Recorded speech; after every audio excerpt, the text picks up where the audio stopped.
It is. It's more existentialist if you recognize your own uncertainty. Well, is there a possibility then that some of these science fictional conspiracies, the Philip K. Dick type conspiracies, the X-File type conspiracies that are floating around now, are an upcoming mythology, somehow more related to the emergence of a new mythology in the human mind than they are to actual physical events that are taking place on Earth with physical aliens and physical UFOs? Well, they're definitely mythology in the Jungian sense.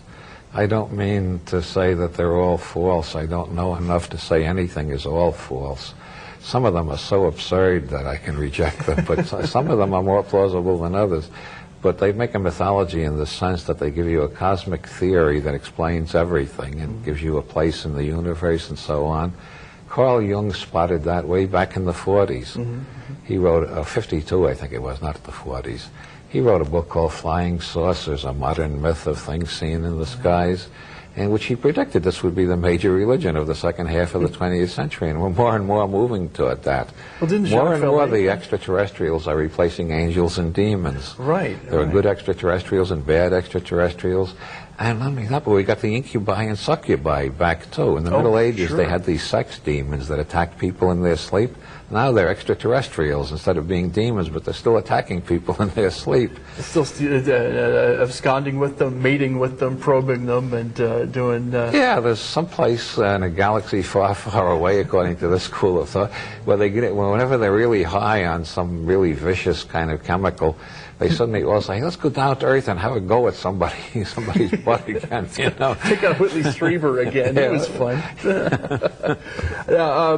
Didn't Jacques Vallée, the French writer, do a whole book about the correspondences between the hallmarks of UFO sightings and sightings of the Holy Virgin Mary? Yes, there's a whole bunch of parallels. The Fatima. The miracles at Fatima, which included light brighter than the sun, which plunged toward the earth, and strange sounds in the sky, music coming from the heavens and whatnot. It would be a UFO sighting if the kids didn't say they saw the Virgin Mary. So maybe UFOs are just the modern mind's way of attaching some kind of explanation to some experience that's beyond explanation. Yeah, I personally believe very strongly in UFOs because, well, I see 3 or 4 of them every week. I told that to, airplanes that you don't know the names of. Yeah, I told that to a friend of mine, and he really looked like, oh my God, you really have gone crazy at last. But what I mean is the sky is full of things that I can't identify. I don't know what they are.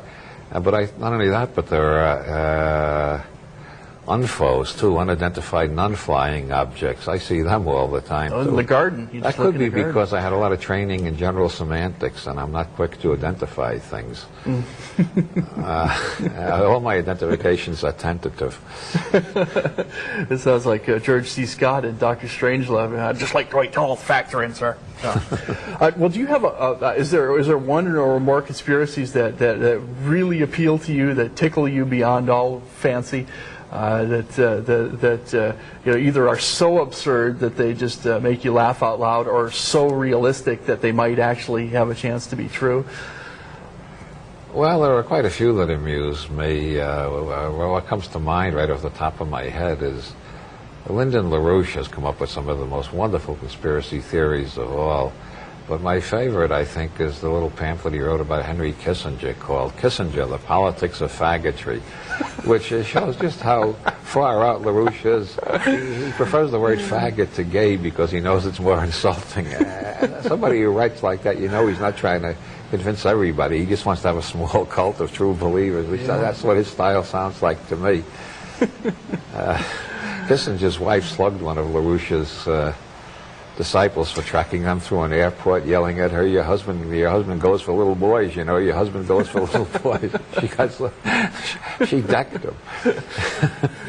Well, the conspiracy of everything is under control, the conspiracy of, the Encyclopedia of Conspiracy Theories is due out in bookstores in July. That's right, yes. Correct. And what are you working on now? I know most of your fans are clamoring for more fiction. Well, I'm working on a rewrite of the New Inquisition. Okay. And I'm also working on a rewrite of what used to be Playboy's Book of Forbidden Words, which Playboy doesn't have the rights to anymore. It's going to be published by Hoe House here in San Jose. I am familiar with them. You're familiar with Hoe House? they're- Yeah, it's named they're a after bunch- Uncle Ho. Yeah, the Chinese god of laughter. That's right. Or Ho Chi Minh, or Well, one of them. Some wise Orientals say. Just because it sounds like an old joke about New Orleans. or just because, it takes on a whole different meaning in New Orleans. The old joke about New Orleans is any man who gets off the train there has one thought in mind. Do I check into the hotel first, or do I go to the Hoe House right away? But one of the ones that really fascinates me is the Howard Hunt, Richard Nixon, Flight 553, Bay of Pigs mystery. Oh, that's right. I was supposed to mention that, and I forgot. So please do go on. Well, in the Watergate tapes, Nixon tells Dean Hunt wants $1 million, and or Dean tells Nixon that Hunt wants $1 million, and Nixon says, "Well, I can get $1 million." Oh, I know this quote. I can do it. We could get $1 million. We could do it. We could do it. It wouldn't be easy, but we could do it. Yeah, then he goes on and says Hunt might spill the whole Bay of Pigs thing. And then later he said that to Haldeman in another tape. He said, Hunt is threatening to spill the whole Bay of Pigs thing. Now, I wrote a book many years ago in which I asked the question, what Bay of Pigs thing hadn't come out by 1974 that Nixon was willing to pay $1 million to cover up?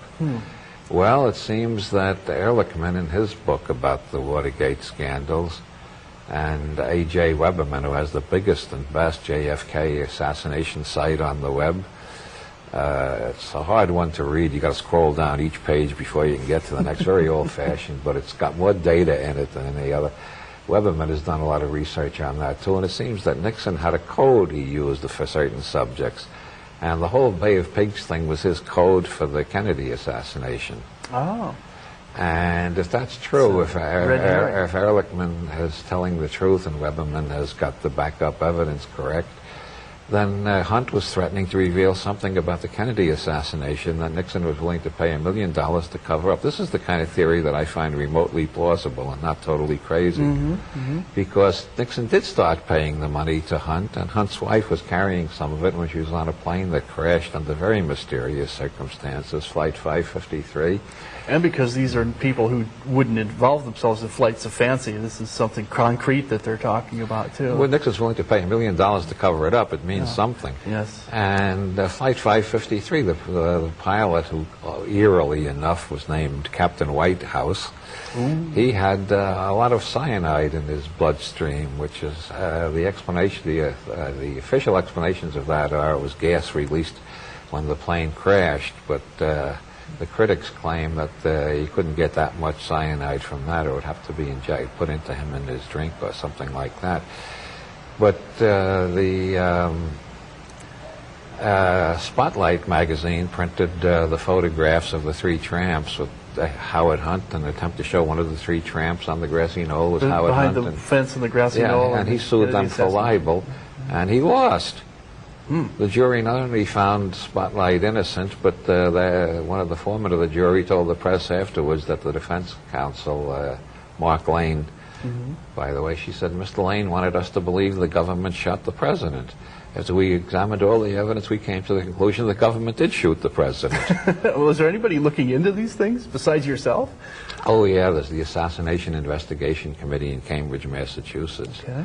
They are very well informed about all this. They got a list of over 100 people connected with the Kennedy assassination who also died Under mysterious very mysterious circumstances, like Albert Guy Bogard. Right, Dorothy Kilgallen was Albert Guy Bogard was an automobile salesman who said Harvey Oswald came in, took a car for a test drive, went 70 miles an hour on the freeway, and gave him a lot of pro-Soviet propaganda, and said he was coming into a lot of money. Now, Oswald did not drive. Maybe it was Kerry Thornley. Maybe it was Kerry Thornley.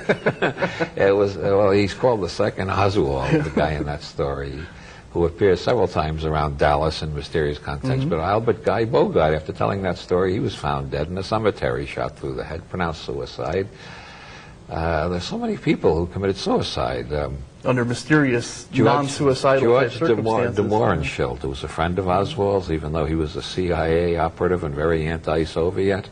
When he was subpoenaed by the House Select Committee on Assassinations, he was found dead and pronounced a suicide, although his wife refused to accept that.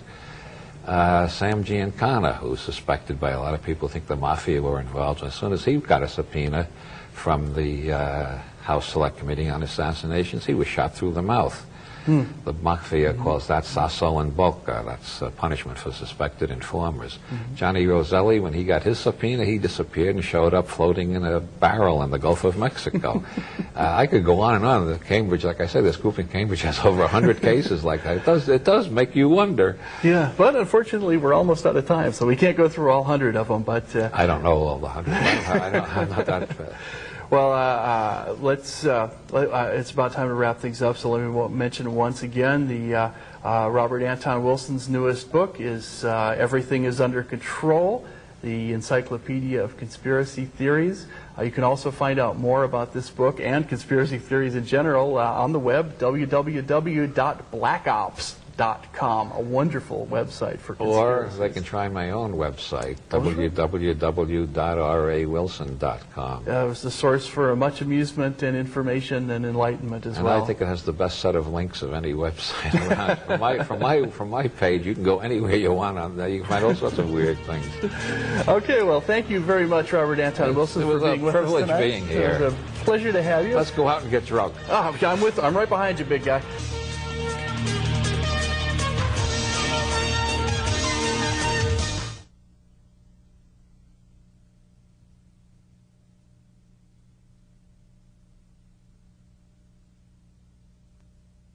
It is. It's more existential if you recognize your own uncertainty. Well, is there a possibility then that some of these science fictional conspiracies, the Philip K. Dick type conspiracies, the X-File type conspiracies that are floating around now, are an upcoming mythology, somehow more related to the emergence of a new mythology in the human mind than they are to actual placing angels and demons. Right. There are good extraterrestrials and bad extraterrestrials.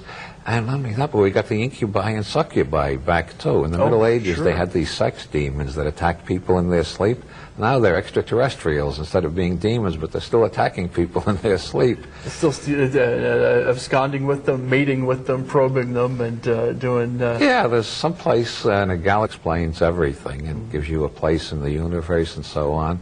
Carl Jung spotted that way back in the 40s. He wrote, 52 I think it was, not the 40s. He wrote a book called Flying Saucers, a modern myth of things seen in the skies, in which he predicted this would be the major religion of the second half of the 20th century, and we're more and more moving toward that. Well, didn't more and more the extraterrestrials are physical events that are taking place on Earth with physical aliens and physical UFOs. Well, they're definitely mythology in the Jungian sense. I don't mean to say that they're all false. I don't know enough to say anything is all false. Some of them are so absurd that I can reject them, but some of them are more plausible than others. But they make a mythology in the sense that they give you a cosmic theory that exists far, far away, according to this school of thought, where they get it whenever they're really high on some really vicious kind of chemical. They suddenly all say, let's go down to Earth and have a go at somebody's butt again, you know. Pick on Whitley Strieber again. It was fun.